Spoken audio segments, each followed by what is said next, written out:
ومن يضلل فلا هادي له. أشهد أن لا إله إلا الله وحده لا شريك له وأشهد أن محمدا عبده ورسوله. قال الله تعالى: يا أيها الذين آمنوا اتقوا الله حق تقاته ولا تموتن إلا وأنتم مسلمون. وقال تعالى: يا أيها الناس اتقوا ربكم الذي خلقكم من نفس واحدة وخلق منها زوجها وبث منهما رجالا كثيرا ونساء واتقوا الله الذي تساءلون به والأرحام إن الله كان عليكم رقيبا. يا أيها الذين آمنوا اتقوا الله وقولوا قولا سديدا يصلح لكم أعمالكم ويغفر لكم ذنوبكم ومن يطع الله ورسوله فقد فاز فوزا عظيما.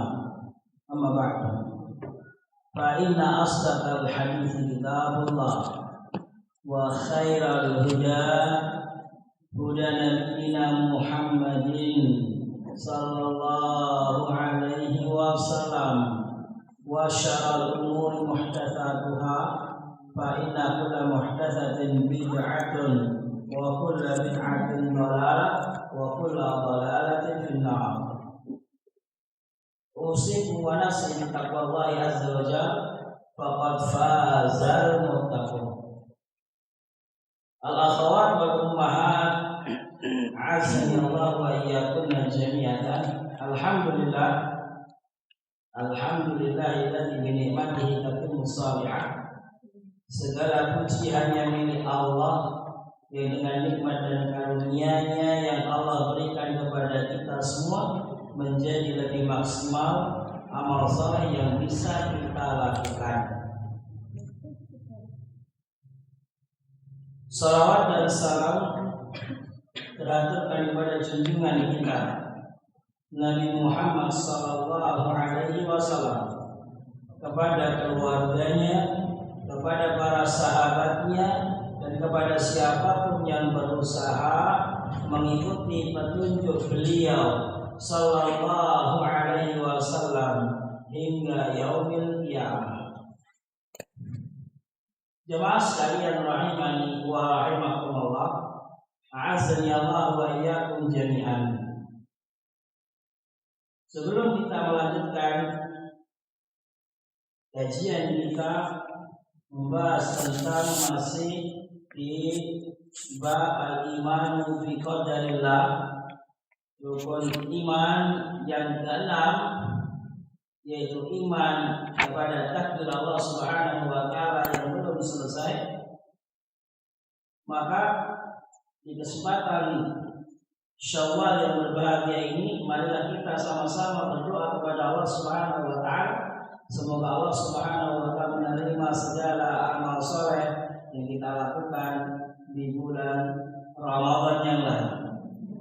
Sungguh malaikat Jibril alaihi salam pernah menyampaikan kepada Nabi sallallahu alaihi wasallam, "Radima anfu 'abdin dakhala alaihi Ramadan falam yughfar lahu."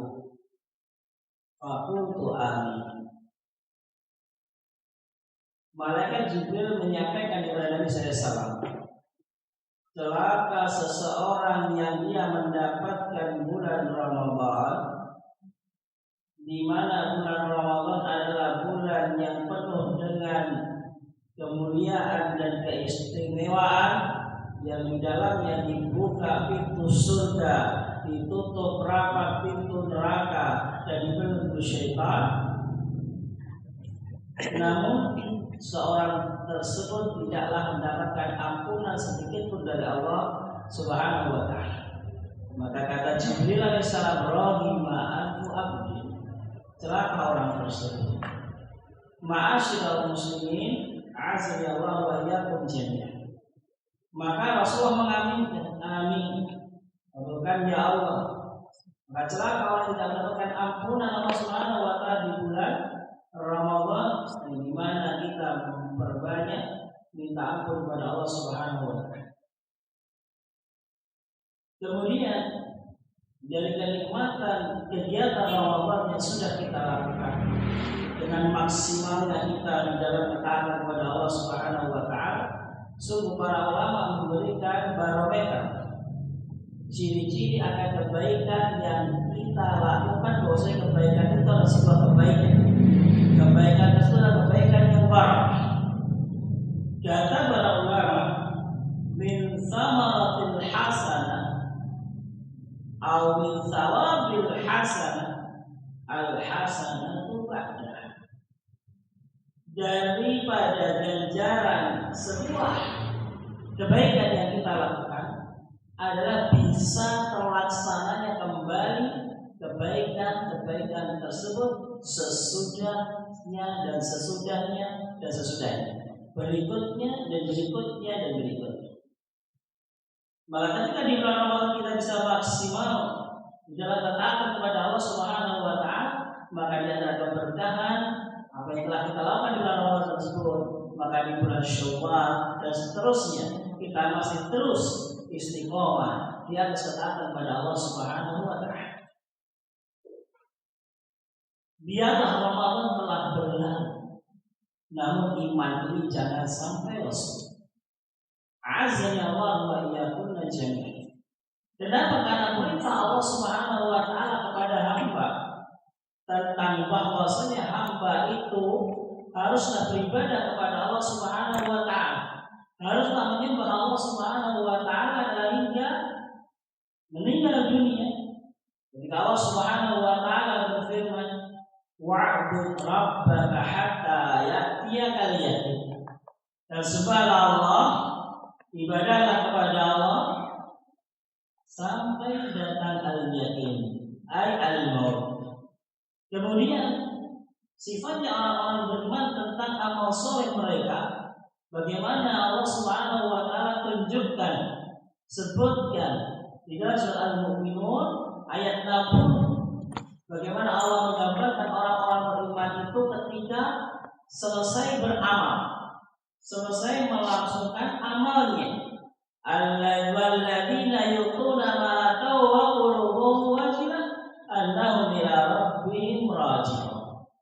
Dan orang-orang yang Allah Subhanahu wa taala memberikan, menganugerahkan harta kepadanya dan mereka membelanjakannya di jalan Allah, mereka mendermakan di jalan Allah, mereka membaginya di jalan Allah, mereka ingat akan hak-hak saudara-saudarinya.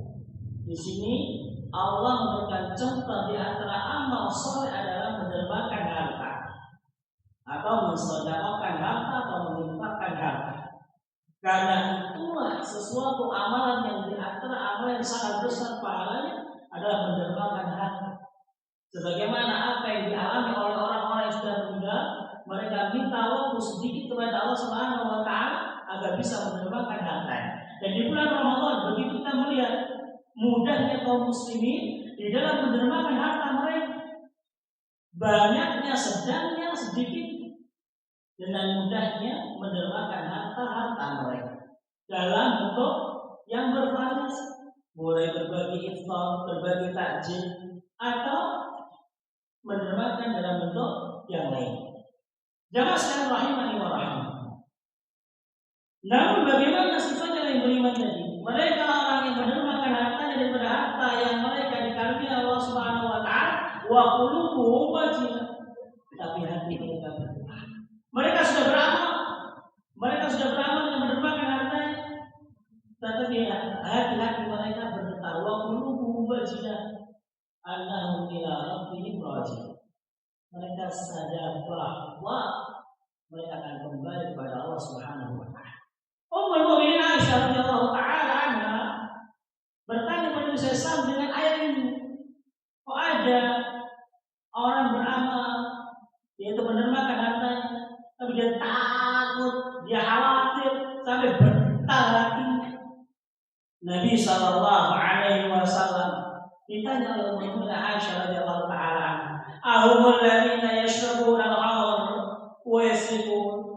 Apakah mereka itu orang-orang yang merupakan hartanya di samping dia beramal dengan hartanya tapi dia adalah peminum khamr, mereka adalah berzina sehingga dia takut tidak diterima oleh Allah Subhanahu wa taala. Qala la ya bint Siddiq. Tidak seperti itu wahai putrinya As-Siddiq, wahai istriku Aisyah radhiyallahu taala. Walakinnahum alladziina yasumuna wa yusalluna wa yatasaddaquna. Tetapi mereka orang yang bergetar terhadap amalan-amalannya. Mereka adalah ahli puasa, ahli sholat, ahli bersedekah. Artinya apa? Mereka adalah orang-orang yang tidak bermaksiat kepada Allah Subhanahu wa taala. Mereka adalah orang yang banyak beribadah kepada Allah Subhanahu wa taala. Mereka adalah orang yang menjaga ibadah kepada Allah Subhanahu wa taala. Namun dia tidak bangga dengan ibadah dan amal soleh. Apa kata Nabi sallallahu alaihi wasallam? Di samping amal soleh yang mereka lakukan, mereka takut apa? Allah yuqbala minhum. Kalau Allah tidak menerima apa yang sudah mereka lakukan. Ulaikal ladzina yusari'una fil khairat. Orang-orang yang beriman yang demikian adalah orang-orang yang segera, orang yang bersegera di dalam kebaikan. Azza Allah wa iyyakum jami'an. Maka dari ayat tersebut dan penjelasan tersebut kita berharap sebagaimana para ulama mereka begitu berdoa kepada Allah agar dipertemukan dengan bulan Ramadan 6 bulan sebelum bulan Ramadan. Kemudian mereka berdoa kepada Allah agar Allah menerima amal soleh mereka sampai 6 bulan setelah bulan Ramadan. Karena bulan Ramadan adalah kesempatan terbaik, kesempatan maksimal yang bisa dilakukan seorang muslim di dalam beribadah kepada Allah Subhanahu wa taala, yang di dalamnya ada sebuah malam yang malam tersebut namanya adalah malam Lailatul Qadar. Ma'asyiral akhwan azanillahu wa iyyakum jami'an. Maka dengan berlalunya bulan Ramadan, semoga iman kita tetap bisa istiqomah, tetap bisa terjaga, tetap bisa memperhatikan mana yang harus dilakukan dan mana yang harus ditinggalkan. Sungguh kabar gembira bagi orang-orang yang istiqomah. Kata Allah Subhanahu wa taala, "Innal ladzina qalu rabbuna Allah tsumma istaqamu tatanazzalu 'alaihimul malaikatu alla takhafu wa la tahzanu wa abshiru bil jannati allati kuntum tu'adun." Kata Allah Subhanahu wa taala, mereka orang-orang yang beriman kepada Allah, yang mengatakan Allah adalah Tuhan, kemudian mereka istiqomah, maka nanti di akhir hayat mereka turun malaikat kepadanya, tatanazzalu 'alaihimul malaikatu, kemudian menghibur mereka, Allah takhafu, jangan engkau takut, jangan engkau bersedih, wa abshiru bil jannah, dan berikanlah kabar gembira dengan surga yang dijanjikan bagi orang-orang yang istiqomah. Ma'asyiral akhwat wal ummahat, semoga Allah Subhanahu wa taala menjadikan kita senantiasa istiqomah di atas ketaatan kepada Allah Subhanahu wa taala.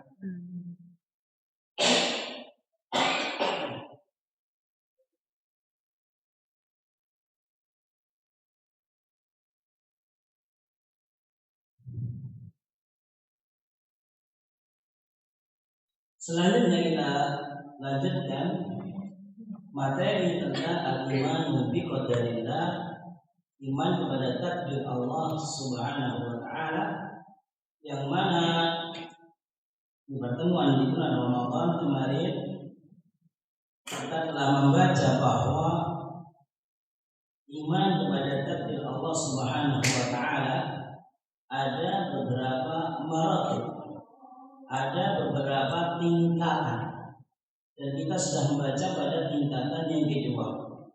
Sebagai murajaah kita baca ulang tingkatan-tingkatan tersebut. Al-martabatul ula Al-imanu bi ilmillahi subhanahu asyamil. Iman kepada takdir Allah Subhanahu wa taala untuk tahapan atau tingkatan yang pertama adalah seorang beriman dengan ilmu Allah Subhanahu wa taala asyamil, yang universal, yang menyeluruh, al-muhitu bi kulli syai', yang meliputi segala sesuatu. Apapun itu Allah tahu. Asalnya tingkatan yang kedua juga sudah kita bahas di pertemuan sebelumnya, al-imanu bi anna Allah subhanahu qad kataba kullama yakunu fi kitabil mahfuz indahu subhanahu. Beriman bahwasanya Allah Subhanahu wa taala telah menuliskan takdirnya, yang mana dituliskan di dalam sebuah kitab yang terjaga di sisinya. Dan ini sudah kita bahas di pertemuan sebelumnya, yang bahkan Allah Subhanahu wa taala telah menuliskan takdirnya 50.000 tahun sebelum menciptakan langit dan bumi. Bagaimana Nabi SAW bersabda, kataballahu maqadir al-khalaiq qabla an yakhluqa as-samawati wal ardh bi 50,000 sanah. Kemudian kita terakhir membahas hadis tentang yang dibawakan oleh Abdullah bin Abbas radhiyallahu taala. Qala al-musannif rahimahullahu taala, atau qala al-musannif rahimahullahu taala, Syekh Abdul Aziz bin Badr wa 'an Ibnu Abbas radhiyallahu anhu qala, dari sahabat Abdullah bin Abbas radhiyallahu taala anhu berkata, kuntu khalfan nabi, di sini kuntu khalfa Rasulullah sallallahu alaihi wasallam. Suatu waktu aku dibonceng oleh Rasulullah sallallahu alaihi wasallam dalam sebuah kendaraan. Tidak disebutkan apakah unta ataukah keledai. Faqala, maka Nabi sallallahu alaihi wasallam memberikan wejangan kepada, yang ketika itu Abdullah bin Abbas kisaran usia 10 tahun. Ya gulam, wahai anak, ala u'allimuka kalimatin, akan aku ajarkan kepadamu beberapa kalimat. Perhatikanlah. Yang pertama, ihfadillah yahfadka, jagalah Allah, niscaya Allah akan menjagamu. Ihfadillah tajidhu tujah, jagalah Allah, niscaya kau akan mendapati bahwasanya Allah akan di hadapanmu.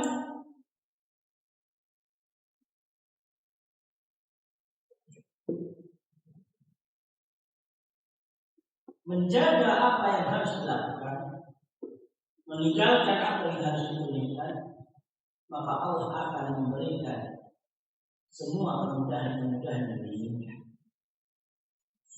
Idza sa'altana, jikalau kau minta, fas'alillah, mintalah kepada Allah.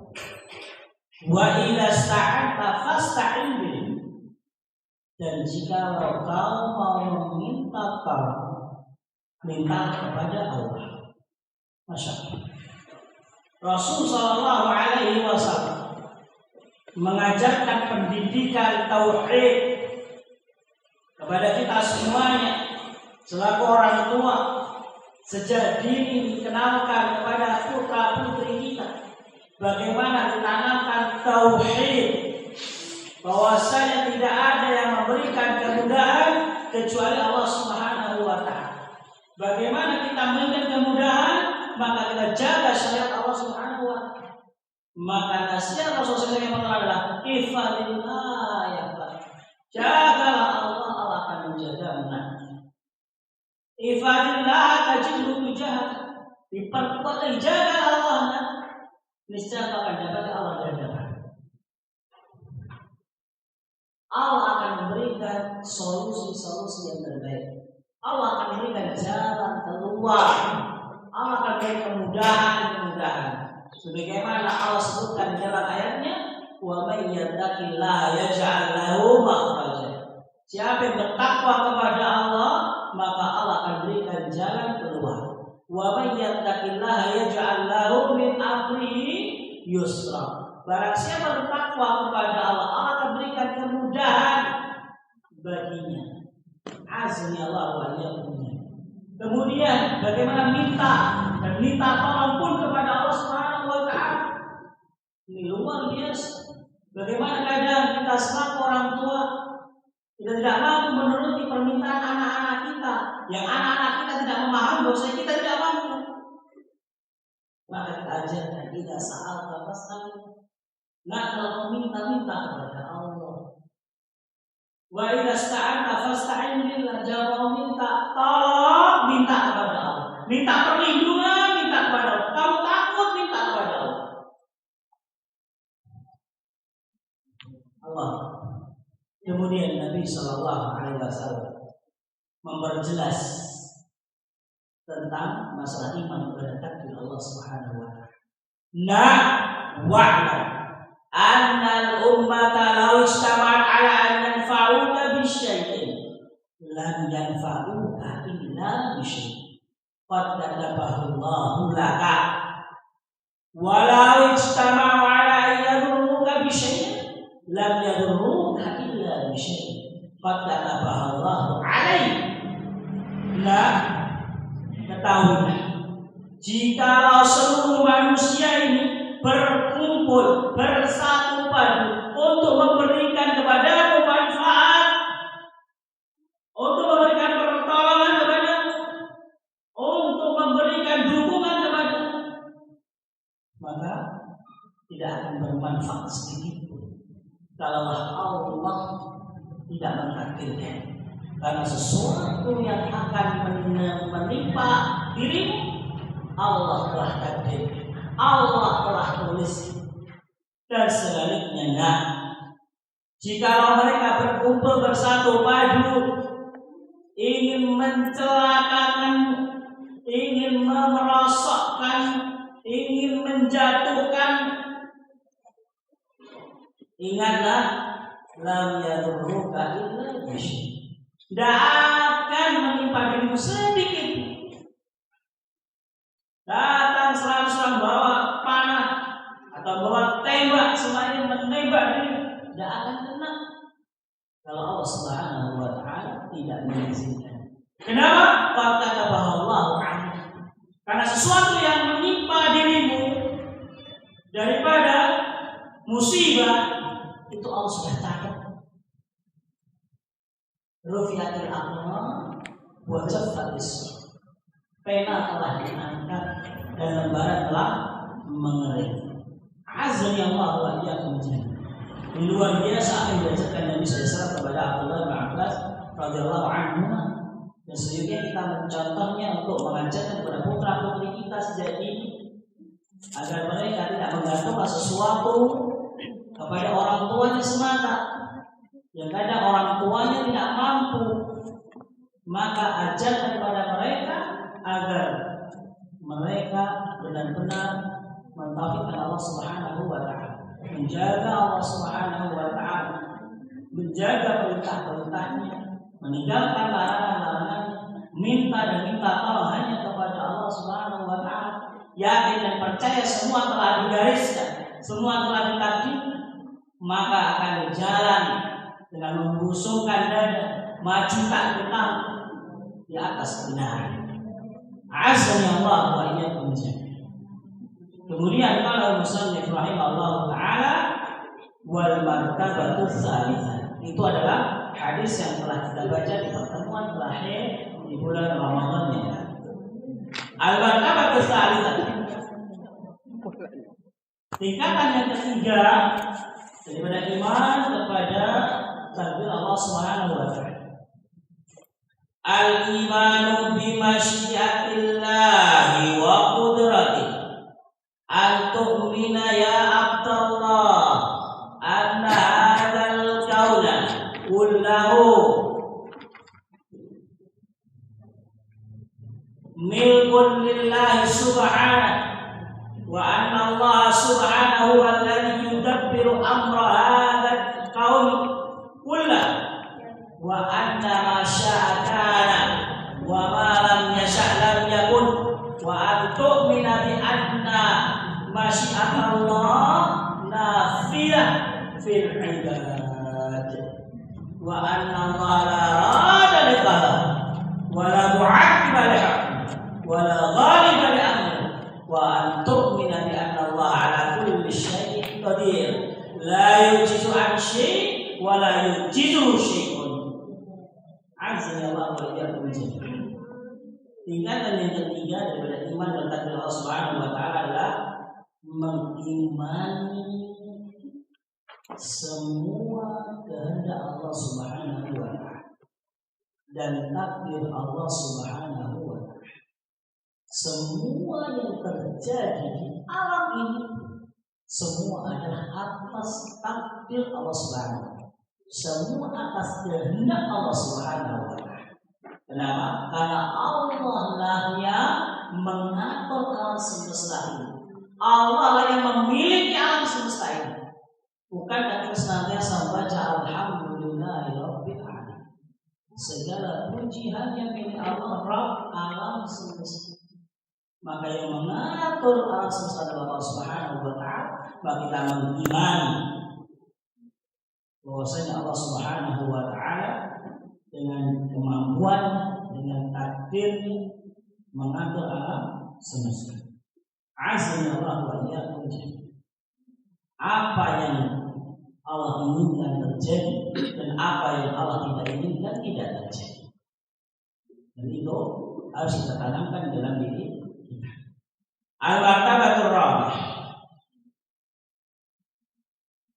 Tingkatan yang keempat. Al-imanu bi anna Allah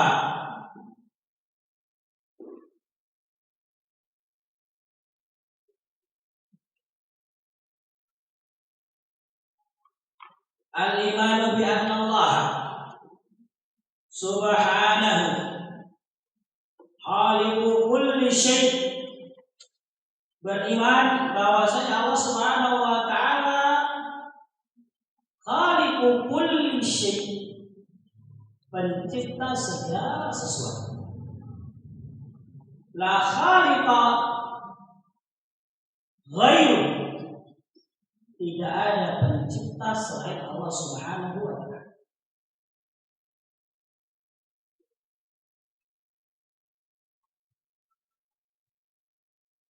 Wala syarika lahu fil khalq, dan tidak ada sekutu baginya di dalam menciptakan alam semesta dan semua yang ada di dalamnya. Tidak ada sekutu baginya.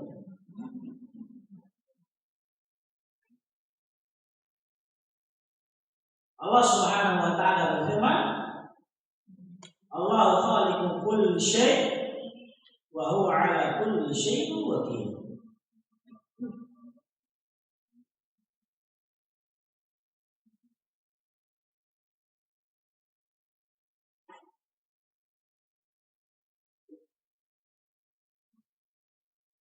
Wa yadkhulu fi khalqillah amal bani Adam. Qala ta'ala wallahu khalaqakum wa ma ta'malun. Dan termasuk apa yang diciptakan Allah adalah amalan yang dilakukan oleh manusia. Berapa berfirman dalam surah As-Saffat ayat 96, dan Allah yang menciptakan kalian dan apa yang kalian kerjakan.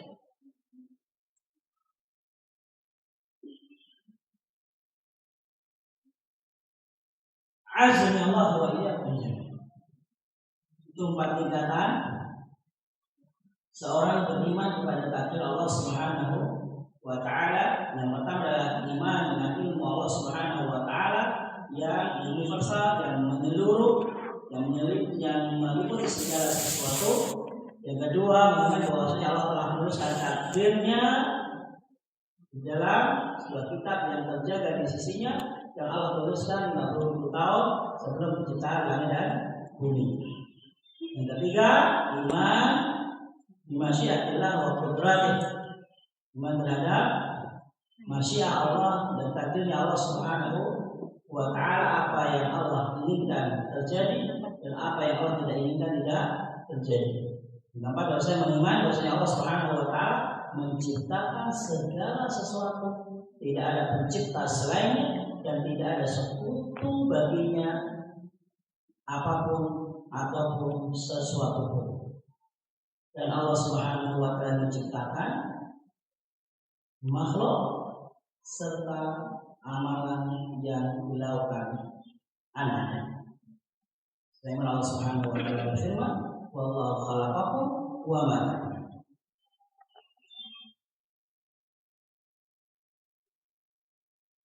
Kemudian pembahasan yang sangat penting yang disebutkan oleh Syekh dalam judul berikutnya, hal yajuzu al-ihtijaj bil qadar. Apakah boleh seorang itu senantiasa bersandar pada takdir? Maksudnya ini, diajak ngaji, waktu dia ngaji, bukan takdir tobat ya tobat. Waktu ayo kumpul membahas apa? Guru takdir. Biasanya kan begitu. Padahal bila saja mau gitu kan, tapi kadang-kadang orang bilang belum takdir. Bukti sampai ini muslimat kok gak berjilbab loh. Belum takdir. Nah ini pembahasan yang diangkat oleh Syekh Abdul Ghani bin Badani. Karena memang kita membahas di ayat terakhir tadi Allah yang menciptakan kita dan kelakuan kita. Tapi apakah kita boleh terus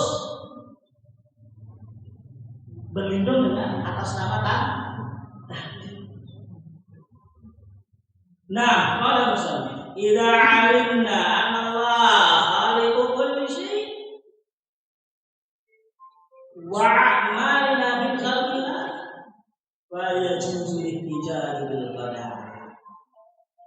Kita telah mengetahui bahwasanya Allah yang menciptakan segala sesuatu.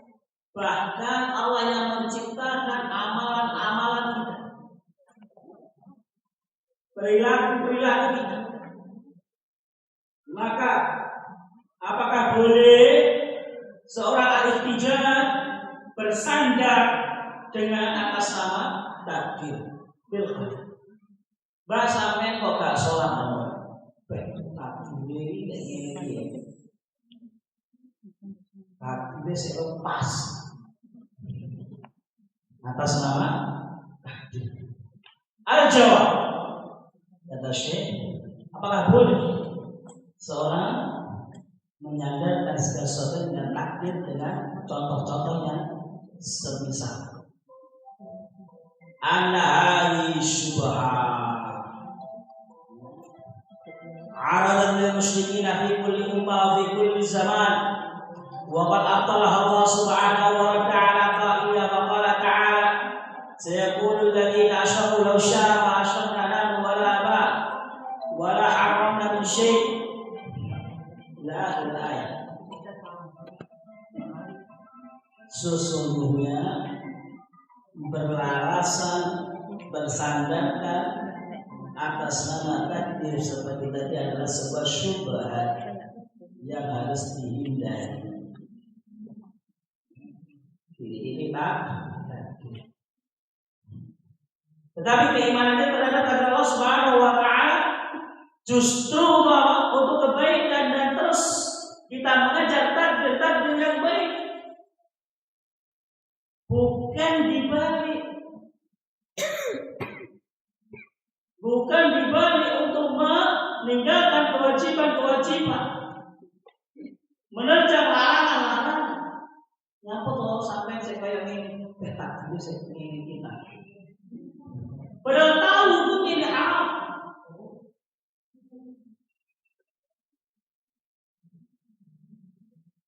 Takdirnya sendiri maka ini tidak boleh. Karena kita telah mengetahui mana yang halal, mana yang haram, mana yang wajib, dan mana yang harus ditinggalkan.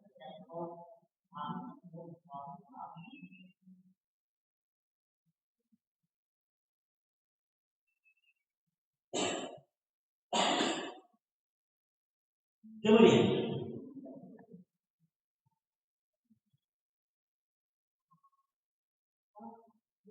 ikhwatal iman, Indonesia memanggil kita semua saudara-saudaraku seiman. Hadal qadr al-basir al-mahdud huwa ma yajibu alaina ma'rifatu 'an al-qadr wa ma suwa dhalika fal wajib al-insan al-hawd fi li'anna qadar sirrullah ta'ala fi khalqi lam yattali' 'ala dhalika malakun muqarrab wa la nabiyyun mursal. Sungguhnya masalah takdir ini adalah rahasia Allah Subhanahu wa taala, maka kita diperintahkan untuk senantiasa memburu takdir yang baik, untuk senantiasa menjaga Allah Subhanahu wa taala dengan menjaga kewajiban yang harus ditunaikan dan meninggalkan larangan-larangan. Karena at-tadbir sirrullah, rahasia Allah. Bahkan malaikat Allah Subhanahu wa taala tidak tahu takdir kita. Bagaimana tentang apa yang kita lakukan, malaikat tidak tahu. Ini adalah rahasia dari Allah Subhanahu wa taala. Kita menjadi seorang yang terus memperbanyak, meningkatkan amal saleh, kebaikan, memperhatikan kewajiban yang harus ditunaikan dan meninggalkan larangan yang harus ditinggalkan, dan tidak memperdalam tentang takdir. Kenapa? Sungguh karena dia akan diminta pertanggungjawaban dari apa-apa yang telah kita lakukan. Azza wa jalla. Ikhwatal iman, kathiran ma nasma ba'd an-nas hina yud'a li fi'lin wajib huwa tarikuh aw tarkin haram wa fa'il. Kita mendengar banyak sebagai manusia yang apabila diajak mengerjakan kewajiban dia meninggalkannya, atau diajak untuk meninggalkan yang haram dia melanggarnya.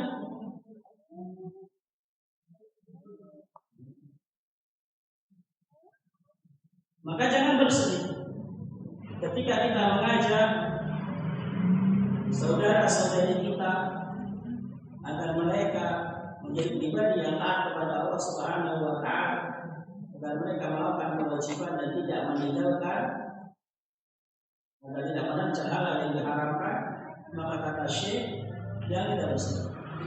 Syekh membawakan sebuah ayat yang Allah Subhanahu wa taala menghibur Nabi SAW ketika Nabi SAW tidak berhasil menjadi anak beliau masuk Islam. Siapa? Paman Abu Thalib. Paman Abu Thalib yang Rasulullah SAW dari usia 10 tahun ya sampai diangkat menjadi nabi. Bahkan di awal-awal Nabi berdakwah di Makkah, bagaimana Abu Thalib menjadi benteng besar, kekuatan tersendiri bagi Rasulullah SAW dalam menyebarkan Islam. Namun di akhir hayatnya Abu Thalib, Rasulullah SAW tidak mampu memberikan hidayah kepada Abu Thalib, karena memang hidayah itu di tangan Allah Subhanahu wa taala, takdir di tangan Allah Subhanahu wa taala. Kita hanya berusaha, kita hanya membagi dan membagi. Adapun apakah dia mengambil atau tidak, maka adalah Allah Subhanahu wa taala. Maka Syekh tadi berbadai membawakan sebuah ayat, innaka la tahdi man ahbabta walakinna Allah yahdi man yasha. Sesungguhnya Allah itu tidak mampu memberikan hidayah kepada orang-orang yang kau cintai. Muhammad kau tidak mampu membagi hidayah kepada Abu Thalib. Tidak bisa kau membagi hidayah kepada Abu Talib. Walakin Allah yahdi man yasha. Tetapi Allah membagi hidayah kepada yang Allah kehendaki. Bagaimana Salman Al-Farisi dari kota yang jauh Persia bisa sampai kepada di sisi Rasulullah SAW menjadi pembawa agama Islam. Abu Talib yang setiap hari bersama Nabi SAW tidak bisa memeluk agama Islam. Ini semua takdir Allah. Yang membagi hidayah adalah Allah Subhanahu wa Ta'ala. Azza wa Jalla. Maka ini penyemangat dari kita semuanya ketika kita membagi hidayah, ketika kita membagi nasihat, terus kita berikan nasihat walaupun tidak didengarkan, walaupun didengarkan sebagian. Karena Nabi Shallallahu Alaihi Wasallam pun tidak semua manusia mendengarkan apa yang dibawa oleh Nabi Shallallahu Alaihi Wasallam, dan nyaris keluar dari dekat beliau banyak yang menolak apa yang dibawa oleh Rasulullah SAW. Bagaimana dengan Abu Talib? Bagaimana dengan Abu Lahab? Orang yang mendapatkan cercaan, celaan langsung dari atas langit gara-gara menghina, mengejek Rasulullah SAW. Ketika Rasulullah SAW kumpulkan bani yang ada di sekitar Jabal Safa, Bukit Safa, ya, kemudian ketika itu Rasulullah SAW mengajak kepada mereka tauhid, mengajak mereka agar mereka mengucapkan la ilaha illallah. Maka pula dengan cokannya berdiri dan berkata, Ya Muhammad, tabban laka ya Muhammad ali hadza jama'ah. Celaka kau Muhammad, apakah ini kau kumpulkan kita semuanya? Fa anzalallahu suratan. Maka Allah langsung turunkan surah Allah. Yang celaka bukan Muhammad, dan berarti dari Nabi yang celaka Allah. Orang-orang yang menghalangi dakwah Rasulullah SAW. Azza Allah wa iyyakum jami'an.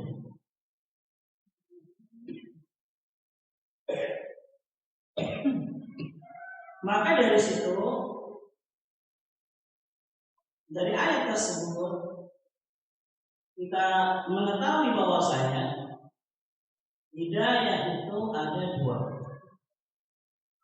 Yang pertama adalah hidayatul bayan atau hidayatul irsyad, yaitu hidayah Allah yang berupa penjelasan. Sebagaimana hari ini kita sama-sama hadir dalam majelis ilmu membahas tentang al-iman bi qadarillah, iman kepada takdir Allah Subhanahu wa Ta'ala. Disampaikan materi dengan seksama. Namun penerimaan masing-masing akan berbeda nilainya. Ada yang menerima dengan nilai 9, dengan 8, atau 8,5 dan seterusnya.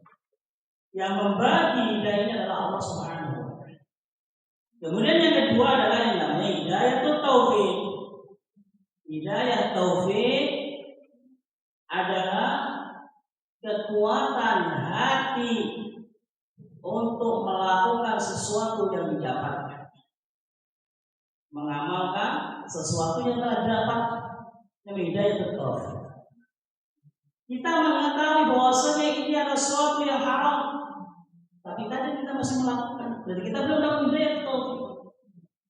Kita mengetahui ini adalah suatu hal yang harus diperintahkan, yang harus ditunaikan, dan kita tidak melakukan, maka kita belum dapat hidayatul taufik. Hidayatul bayan, Abu Talib mengetahui bahwasanya Rasulullah menyampaikan sesuatu yang benar, tapi Abu Talib tidak dapat hidayatul taufik, karena Abu Talib tidak mengakui bahwasanya Rasulullah adalah Rasul dan seterusnya. Ketika datang kepada kita sebuah hukum, kita faham ini hukumnya, ini halal, ini haram, tapi kita masih melanggar hukum tersebut, berarti kita belum dapat hidayatul taufik. Azza Allah wa iyyakum jami'an. Wallahul muwaffiq. Semoga Allah Subhanahu wa Ta'ala memberikan taufik kepada kita semuanya. Mungkin ini yang bisa disampaikan. Insya Allah di pertemuan yang akan datang kita akan membahas tentang al-ihsan. Wallahu ta'ala a'la wa a'lam.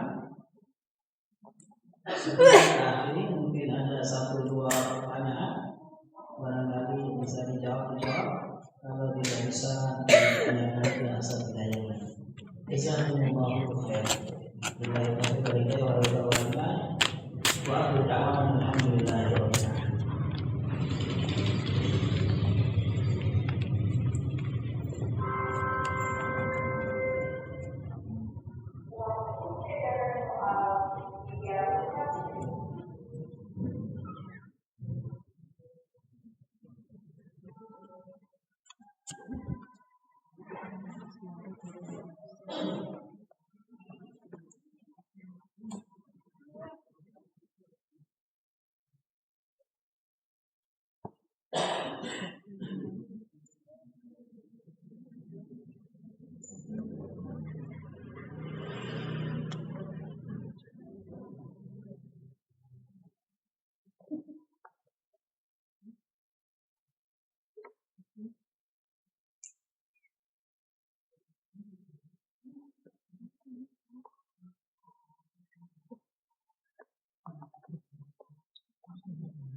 Bismillah, assalamualaikum warahmatullahi wabarakatuh.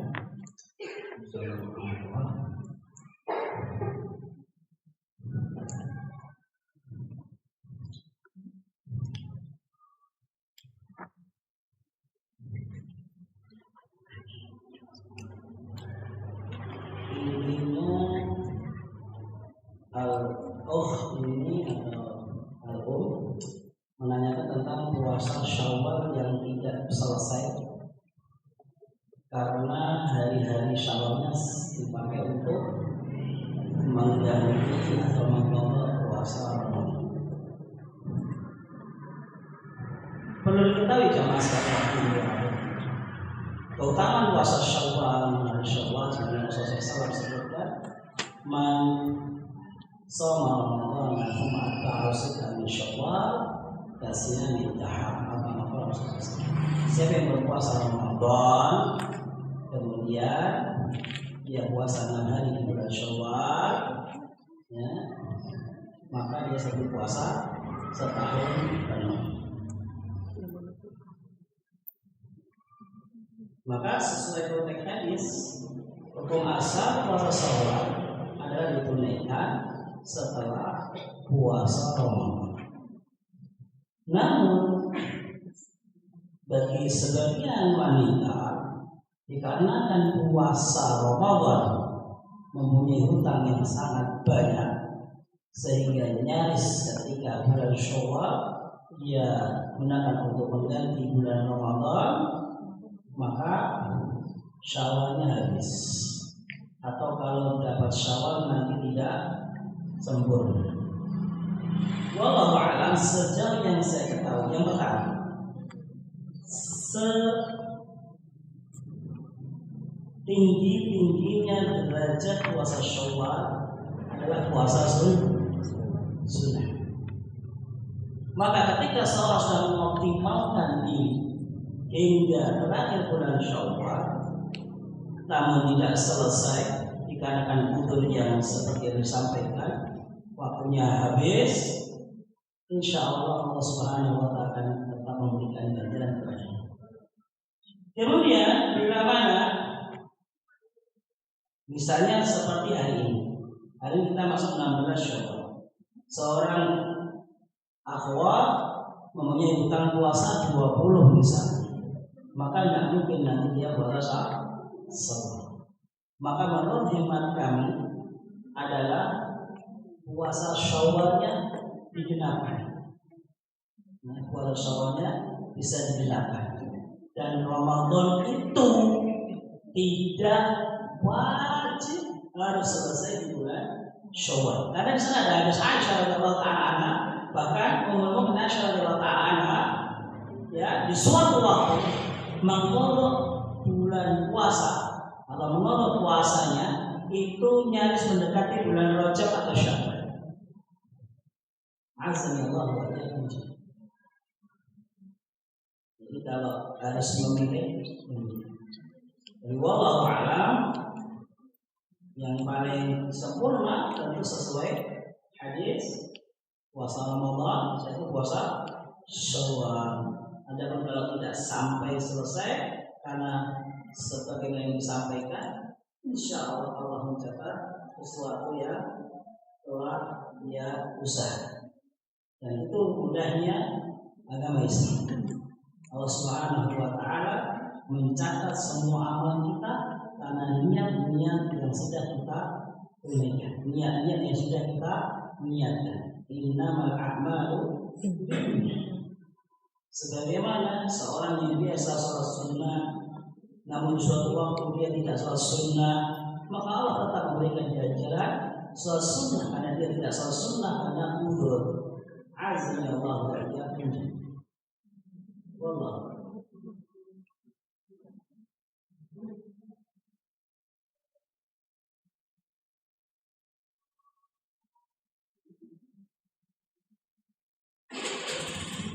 Intinya puasa Syawal tidak dikau karena masuk puasa sunnah. Allah. Namun kalau puasa Ramadan tidak harus dikodok di bulan Syawal. Azanallahu wa iyyakum. Namun namanya nyaur utang adalah sebuah kewajiban yang menyegerakan adalah lebih baik. Wallah. Sama ada pertanyaan lain lagi?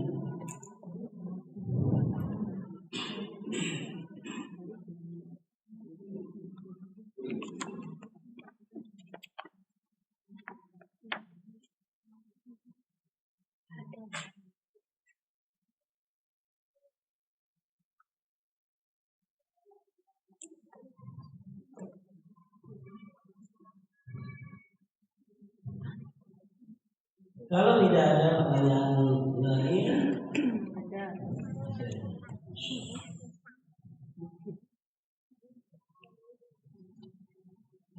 Ya, aku tak tahu mana.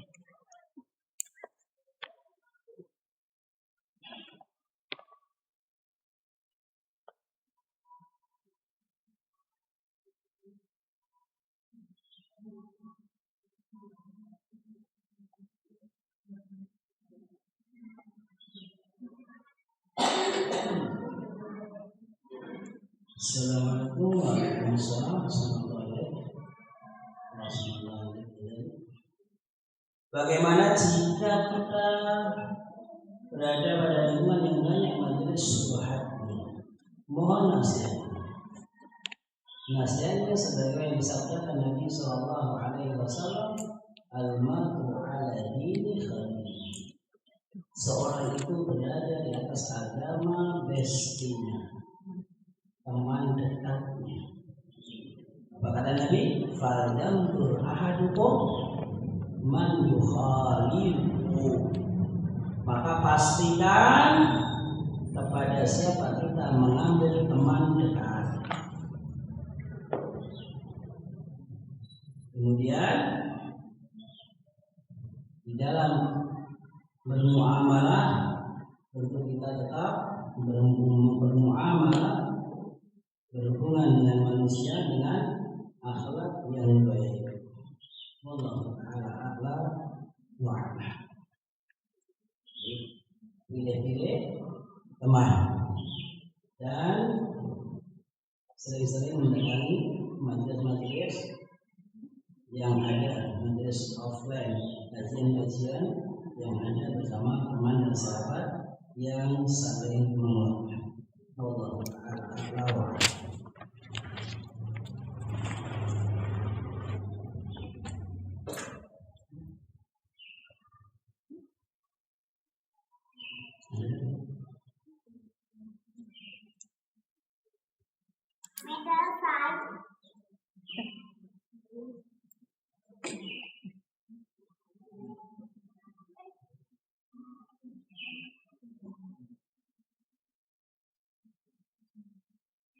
Bagaimana cara memotong puasa bagi kita dan bagi hukum. Kalau puasanya puasa wajib, apakah boleh digabungkan? Ya nggak boleh, harus sendiri.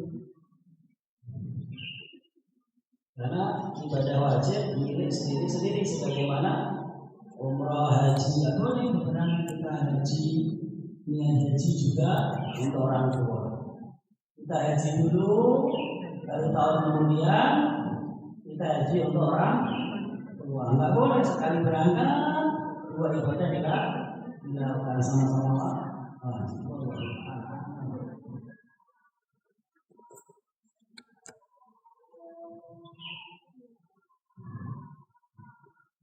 Jadi untuk ibadah orang tua, puasa orang tua, ya, dilakukan sendiri, berbeda dengan kodoknya kita.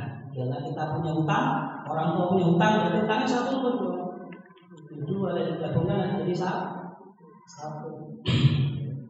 Wallahu a'lam. Jazakumullah khair.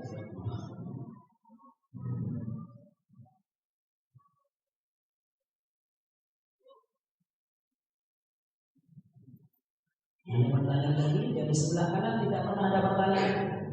Pertanyaannya dari sebelah kiri.